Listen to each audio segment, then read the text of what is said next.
Alright, so positive day delivers. This is Dr. Gigi Sunga from My King James Project. Magandang hapon sa lahat ng mga delivers natin. And this is the first time po tayo mapanood sa YouTube channel. Thank you very much. Please subscribe. Click mo na po yan. Doc Gigi Sunga. Alright, so why online business? So, bakit dapat mo ring subukan ng online business? Alright, so bago yan, announcement tayo sa lahat ng mga gustong umattend na orientation sa Forex Investment, Feb 9 and 10, nasa Novotel Cubao, ang ating Team Invest Pro. Yan. So, may minimum registration fee lang po naman sila na 3,000 pesos. Pero kung maaga kang magpa-register, may discount. Alright? So, message mo ako, i-connect kita kay Sir Eric. At tayo naman, provincial meetup natin, Feb 9, Quezon City, Feb 10, Bulacan, Feb 16, Taytay Rizal, and Feb 25, Cabanatuan, Nueva Ecija. Alright? So, see you there, mga G-Livers. Okay, and sa mga gusto magpa-coach, online or personal, message mo ko, 0939-525-4311. Kagaya ngayon, katatapos natin mag-coach isang OFW, so nakatapos kami ng 4 solid plans. Okay, thank you sa iyo, mama. Tatapos lang namin, ngayon lang. Okay. Alright, so bakit dapat mong subukan ng online business? So sa lahat ng mga gusto mag-try magnegosyo, dahil 2019 pa rin tayo ngayon, second month pa lang natin, running ng second month. So baka gusto mo may mabago sa buhay mo, you want to try other things. Diba sabi nga ni Jim Rohn, if you are doing the same thing every day for the next 5 years, you'll have the same life. So, dapat may baguhin ka sa buhay mo. Dapat may gawin kang bago. At isa yan sa online business. So, why don't you try? So, tingnan natin, ano ba yung advantage niya over other business? Number 1, of course, ang online business, wala kang physical store. So, wala kang paparenovate, wala kang rerentahan, wala kang pipinturahan, wala kang lalagyan ng CCTV and everything. So, wala. No physical store. Okay? Hindi mo kailangan ng mga building, hindi mo kailangan ng 5,000 rent a month, hindi mo kailangan ng palagyan ng security, something. So, no need. Okay?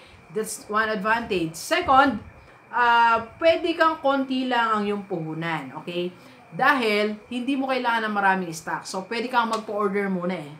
Pwede kang magpa-order, like yung isang OFW na kinotes ko, ganito lang pala ginagawa niya. Pag nasa isang department store siya, so titingnan niya lang, pipicturean niya, kaya bibidyo niya yung mga items, ipapakita sa mga kaibigan, send. Okay, so pag sinabi ng friend niya, oh, gusto ko yung bag na orange, so doon pa lang siya bibili. Okay? So hindi mo kailangan ng marami stocks, hindi kagaya ng mga may mga physical store na kailangan meron kang 10 jogging pants, 20 t-shirt, di ba? So ang online, pwedeng, kasi online naman yan, so makukuha mo naman na order in advance to, doon ka bumili. O kaya kung may contact ka sa Manila, kontakin mo na lang sila. Like one time, nagpatulong sa atin, nagbenta ng mga Korean bags. So, ang ginawa niya lang, tumawag lang siya doon, then isinakay sa Genesis, ibinaba dito sa Balanga City. So, gano'n lang ang online business, online selling, okay? And third, okay, pwede kang mag-reseller. So, kung wala kang capacity to go to Manila, lumuwas, so pwede kang mag-reseller, pwede mong kontakin yung may mga items na, so sabihin mo, tulungan kayo magbenta, kahit magdagdag ka lang 10 pesos, 20 pesos, so at least may kita ka rin, alright? Okay, number 4 na advantage ng online business or online selling, of course, napakatipid sa marketing. Alam nyo ba, most of the business, isa sa mga pinakamalaki nila expenses, how to market their business. Pero sa online, andali. Just make page. So, paggawa ka, kung di mo kaya magawa ng page, so FB page, lagay mo lahat ng item mo doon, or website kung kaya mo, or sa FB mo mismo, di ba? You just have to choose a platform. Okay? So, para sa atin, ang platform natin is may YouTube channel. So, doon lahat ng mga advertisement natin, mga businesses na binablog nyo. By the way, kung gusto nyo magpa-vlog ng business, okay? So, pwede rin yung online business nyo, pwede nyo ipa-vlog sa akin. Okay? So, yan ang 4 na advantage ng online selling. Okay? So, mahalaga na ma-explore natin yung iba't ibang mga pangyayari sa buhay. Yung iba-ibang pwede natin maging source of income. Sabi ko nga, isa sa mga susubukan natin, may mina po dyan. So, kung di mo ma-champion ngayon, try another one. Kung di pa rin, try another one. Hindi pa rin, try another. Baka yan na ang magiging mina ng buhay mo. Ibig sabihin, yan na yung magiging money machine mo.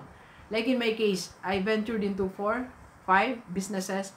I tried bagsak, and bagsak. So, until I found I can change project or GDS corporate training.